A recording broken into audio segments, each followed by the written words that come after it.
Hey, it's another week. How y'all doing?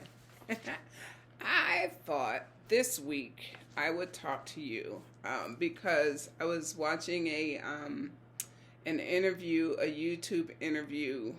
Y'all know my girl Stephanie Perry has this movement out here, Stephanie and Rashida Dow, having us black women think about moving abroad and doing some different things with our lives. Well, there is a woman named Charisma who travels the world, and she has a son who's about 9 years old who has a physical disability. So I don't think he uses a wheelchair, but he uses a special walker to help him get around. This woman is traveling all over the world with her black son, and that's pretty dope. But during this interview, this weekend, she was interviewing a woman who is in our age bracket, over 50. Shout out to Diamond. And Diamond made a reference to sometimes you need to have people in your circle who will tell you that your slip is showing. And I just chuckled because I was like, most of these people, like Charisma herself, excuse these locks, they are doing their own thing. Most of these people have no idea what that reference means. And so I typed it in the chat. I was like, yo, Diamond, explain to them what it means to have someone in your circle who will tell you when your slip is showing. I'm going to get into all of that, but first let me introduce myself. I'm Lgreats. I am a black woman who is on a career break. Maybe I'm retired, maybe I'm not, maybe I'm on a sabbatical. All these words flying around out into the stratosphere, but right now I ain't working. And because I'm not working, I am taking time to get to know LaRonda. And during this time, I was thinking about y'all. I was thinking about black women. I was thinking about women that look like me, that are over 50, who might be in a situation similar to mine, or at the very least you can relate to where I am in my life and what I'm going through. And that is, I am a divorced mother with 2 children. This past weekend, on the 25th of March, my son turned 34, my oldest, and my baby. She's so cute. She said, yeah, so once he has his birthday, then I start counting down to mine. So the countdown is on to her birthday, which will be May 18th. She'll be 27. It's hard for me to even say out loud. I remember being 27, don't you? It seems like it wasn't that long ago, but I'm grateful to be where I am right now because I'm at an age and at a space in my life of discovery, and that's what I'm doing. I'm discovering myself. I'm going back to go forward. All these things, right? So when I heard Diamond mention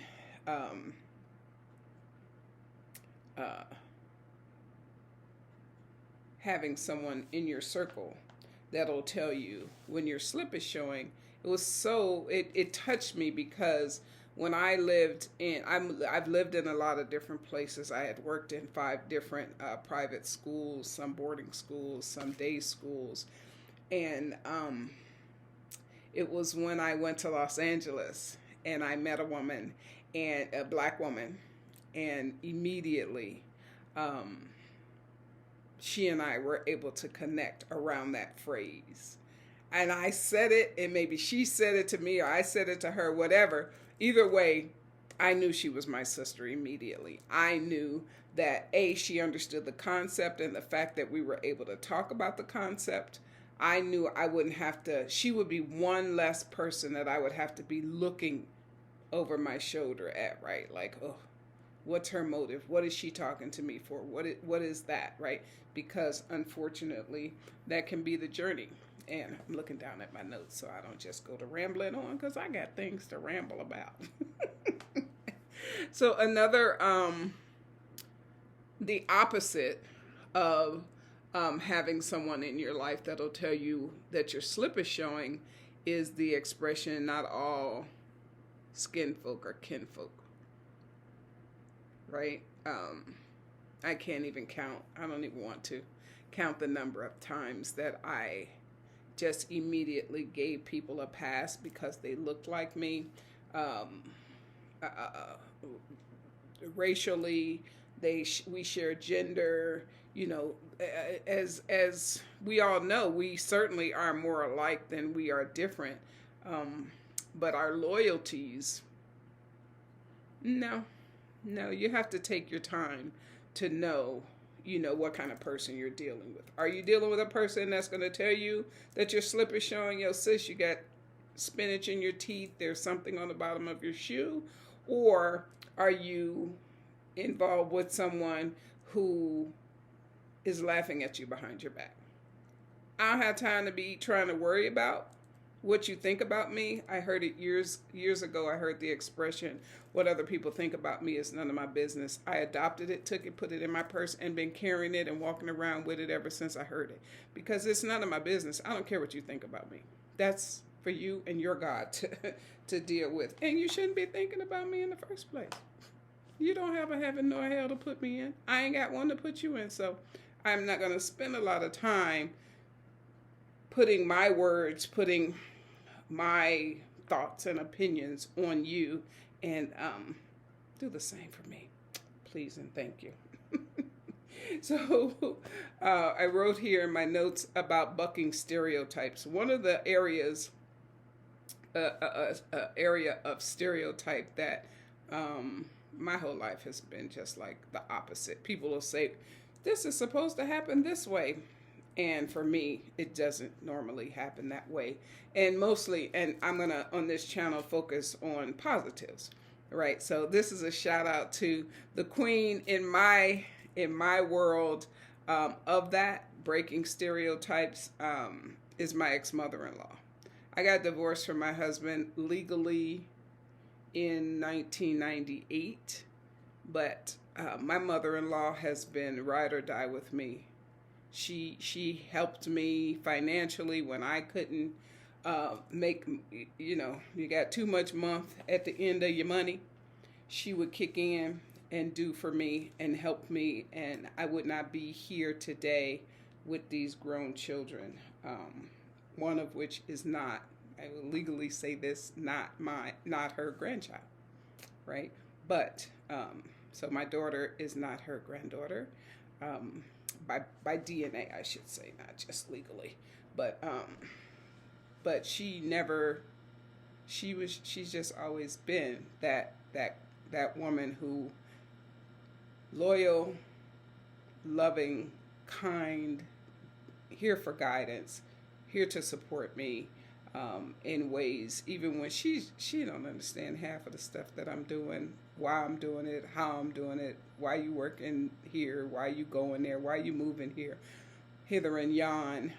But at the end of the day, ride or die, support. I'm just asking because I want you to be safe. When I mentioned to her that part of my mission, my goal, my dream, my wish, my prayer is that I'm going to live in Ghana half the year. After I visited last summer, she gave me a lot of questions and has been doing her own research about the region. And at the end of the day, she said, I trust you. I trust that you will be safe, that you will do your due diligence. If I find out something that's crazy about Ghana, I'm going to tell you about it. And I received that because that's what we all need. We need someone to check us and to ride with us, right? So, shout out to my mother-in-law. Love that girl. She just told me the other day that she even watched one of my YouTube videos. So I appreciate that. Oh, let's see. Back to the slip showing. So basically, when I think of another way that I think about folks in my life who have come along and helped me out, right? I think of, your slip is showing as the, Hey, I'm back. So this is going to be interesting, more learning on my behalf. I got a phone call in the middle of the first half of the video. So back to talking about your slip is showing, and most importantly, support. How we support one another is what's on my mind this week, because if like this bra strap is annoying me. If you're in my circle and you don't tell me, like, girl, your bra strap or one of your tentacles is hanging, looking kind of crazy, then I have to wonder if you got my back. So I wanted to, one of the things about your slip is showing, that expression, makes me think about just folks that'll hip you to the game, right? Let you know, stay out of this area, go over there, hang out in that area. Those people are cool. These people, not so much, might not have your best interests at heart.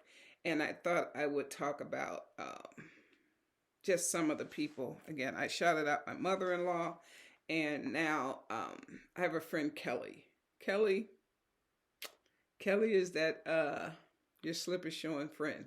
She'll tell you, you got spinach in your teeth or whatever, and she will also hook you up. I left New Jersey in 2014 and I moved to Baltimore. I didn't know anybody in Baltimore, and it's interesting. People always ask me, so when you moved there, do you know people there? I'm like, no, I don't, but I'll figure it out. If I have a job there, I go there and I know how to meet people. And it's always good to have a friend like Kelly. Kelly seems to know somebody everywhere. Kelly lives in New Jersey, but she had a good friend of hers in Baltimore. Me and Lisa hung out. That was amazing. So nice to have a friend in Baltimore when I got there. When I moved to Los Angeles, girl Kelly, again, I got a friend. And me and Angela hung out. We went to a comedy show one time. And since I moved to Las Vegas, Kelly to the rescue one more time, calling to say, I have a friend in Vegas that, might connect you with. So I always know I can count on Kelly for connecting me with, if she got her, another term for us old heads, right? A Rolodex, and it's got a name of a person that might be helpful to you. You want to have friends like Kelly in your corner. Just going to do a quick shout out to some of the other folks that have been in my corner and guided me, along the way. I have a lot of friends. I'm blessed in that regard. And I remember Ida when I first joined, and she knows I tell this story everywhere I go, because it was early in my career in private schools that I don't even remember, Ida, how we met. I mean, clearly we were in the same field. We were both working in independent schools, and she's an alum of these schools. And so we met in the same circles there in New Jersey. And Ida hipped me to the game. She reached out to me and she was like, do you know about this? Da, da, da, da, da. And that piece of advice that she gave me changed my career and helped me have a more productive and a better experience working in independent schools, because Ida connected me with the annual conference that people of color go to, and the rest is history. This is the part of the video that I'm going to ask you to like and subscribe. To all of you who have been showing up for me and listening to me and my thoughts as I go through and figure out the next steps of my life. And I was watching something on Instagram last night or something, and the woman was saying, if you don't like the contents of my video, don't follow. It's real simple. Just don't follow. It's okay. I promise you I won't have my feelings hurt. This is space designed, designated, set aside, set up by me for Black women. So if you don't like that idea, again, move along. Nothing to see here. We're just supporting one another. I am just big upping my sisters. And I have a couple of resources I want to share with you this week. If you've not gotten a chance, and I'm doing my best. I'm learning how to like put links in the bottom in the description and things like that. So bear with me, but I'm gonna shout out a couple of sisters that this week I want to elevate. So one is the AntiHr HR lady. Now, what do you think she's talking about? So, Black woman who had a career working in human resources, and now she is taking her talents to YouTube and LinkedIn and other places, and she's talking about human resources. She's speaking the truth. The AntiHr HR lady. Check her out. Next, honorable mention. I went to a movie last night. The title of the movie is 1001. A former student of mine, John Maria Gutierrez, is in the movie. All the thumbs up. All the thumbs up to the movie. Shout out to Tiana Taylor, who is just talented beyond measure. That young woman is doing the thing. And I don't remember if I said this on the first part of this video. If I did, I'm going to go back and delete it. So y'all don't know.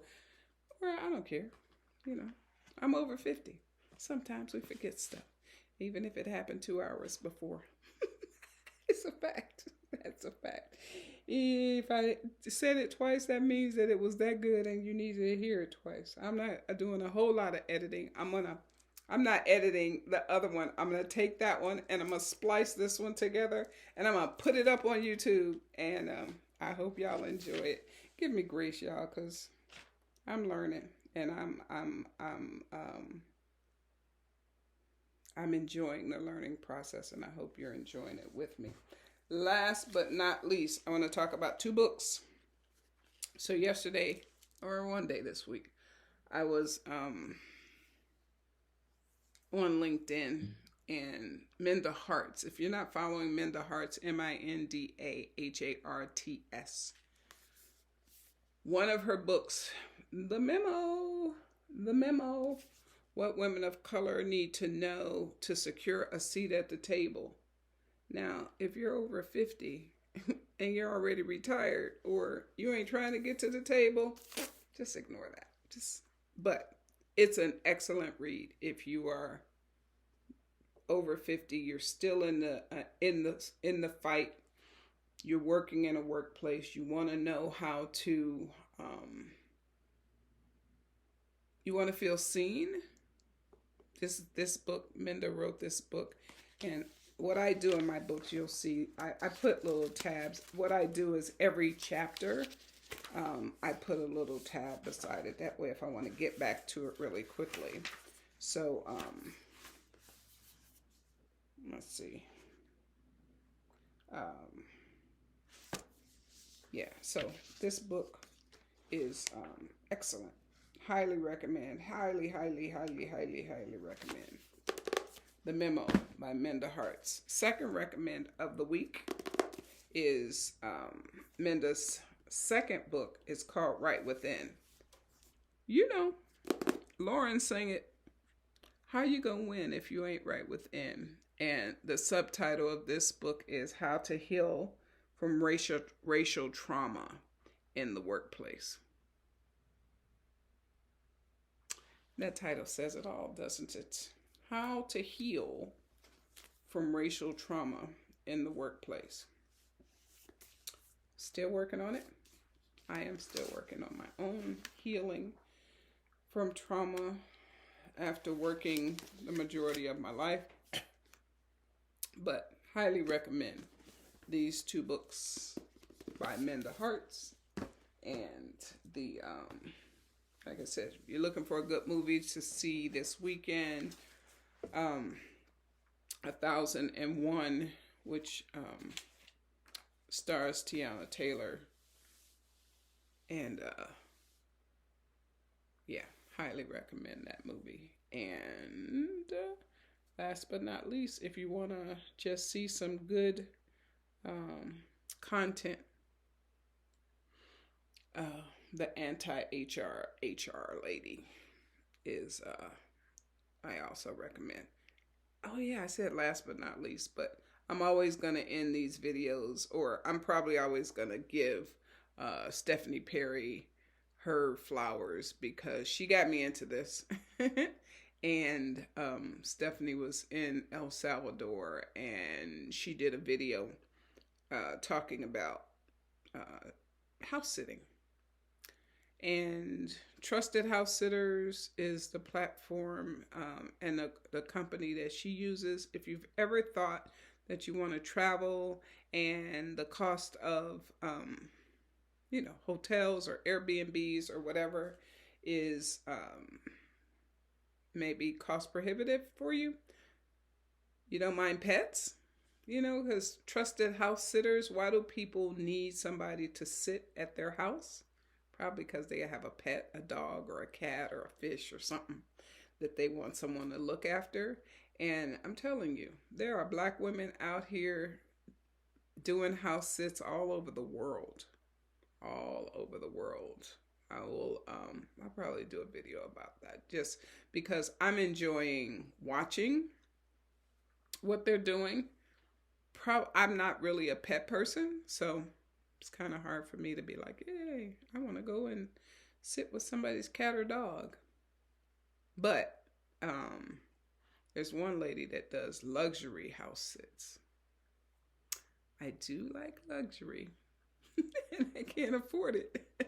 But as Stephanie says, that's a way for you to get to stay in a lovely home. And sometimes people, they don't pay you to house sit, but you get to.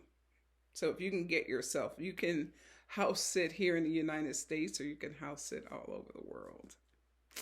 Man, if I was 30 years old and still living and working in boarding schools, house sitting might be something I certainly would consider. But at this age and stage of my life, it's not. I don't see myself doing it. But I don't rule out everything, because, tomorrow I might change my mind. Who knows? All right. That's the...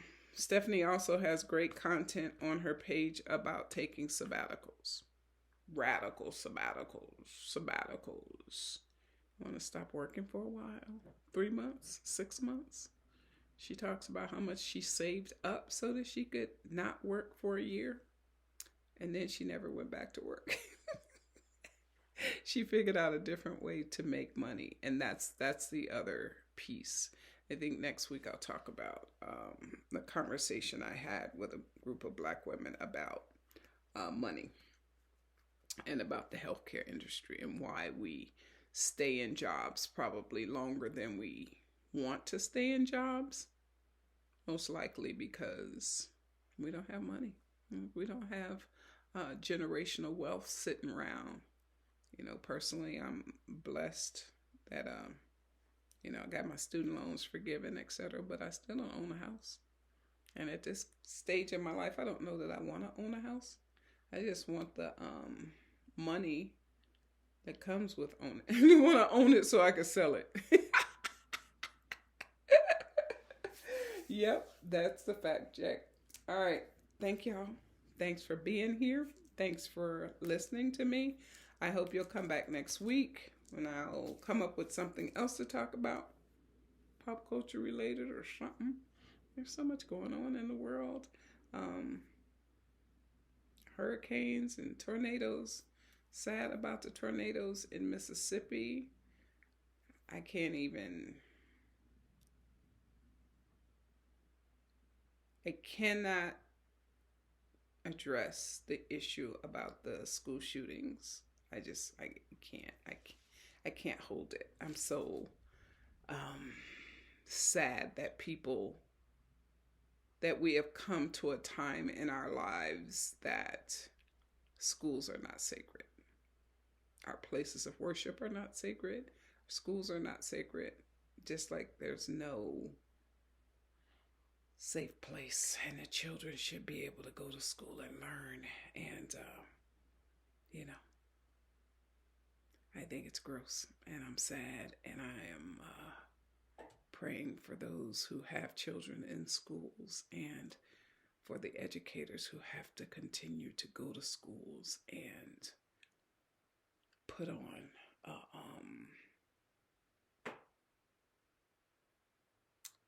a face of courage. I did watch just a little bit of the coverage, the body cam of the officer that went into that school, and when the woman's hand, all I saw was a woman's hand opening the door for the police to get into the school, and I thought, what must she have been going through? Like, I'm sure she was like, well, I ain't going in there with you. Y'all got body armor and things like that. And even them, like, you don't know what you're going into. And God bless the police and fire and folks that have to go in and rescue people like that. But, yeah, that's all I got. Sending up well wishes for those who are headed out to spring break, or if you're on spring break or you ain't on spring break, but spring is coming. Spring has sprung, but the weather is not cooperating quite yet. I wish it would get on the job because I'm ready for it to be warm. All right. I will talk to y'all next week. Thank you so much for being here. And don't forget to like or subscribe.